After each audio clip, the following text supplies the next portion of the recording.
On January 15, 2025, South Korea woke to the shocking news of its suspended president's arrest.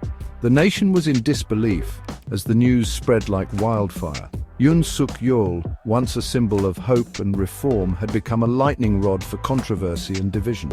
His detention followed weeks of escalating tensions and a failed arrest attempt that had only fueled public outrage. The arrest marked a nadir in South Korea's political landscape, leaving citizens grappling with uncertainty and fear for the future. Yoon's journey from the Blue House to a detention center was precipitated by a series of events that shook the nation to its core. It began with his controversial declaration of martial law on December 3, 2024. Citing national security threats, Yoon's government implemented sweeping measures, severely restricting freedoms and civil liberties. Protests erupted across the country, with citizens demanding a return to democratic norms and the lifting of martial law. The arrest on January 15th proceeded with less resistance than expected, as the public had grown weary of the ongoing turmoil. Yoon, in a pre-recorded video message, urged his supporters to remain calm and avoid violence, hoping to prevent further chaos. The declaration of martial law on December 3, 2024, proved to be a turning point in Yoon's presidency. This drastic measure was seen as an attempt to consolidate power amidst growing unrest and political instability. It was a decision that ignited a firestorm of controversy, drawing condemnation from both within South Korea and the international community. The streets were soon filled with protesters, their voices echoing a collective outrage. Civil liberties were curtailed, with restrictions placed on freedom of assembly, speech, and the press. The government justified these actions as necessary for national security, but many saw it as an overreach of power. The military's presence became increasingly visible in public spaces, creating an atmosphere of unease. Checkpoints were established, and soldiers were seen patrolling urban areas, further heightening tensions. The international response to South Korea's sudden shift was swift and unambiguous. Global leaders and human rights organizations voiced their alarm over the situation. Western allies expressed deep concern over the erosion of civil liberties and the rule of law. Diplomatic channels were abuzz with discussions on how to address the crisis. Domestically, the backlash against martial law was immediate and fierce.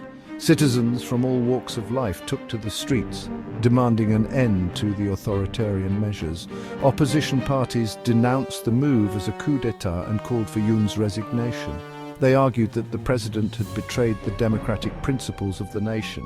Large-scale protests erupted across the country, demanding a return to constitutional order. The people's resolve was clear: they would not stand for the dismantling of their democracy.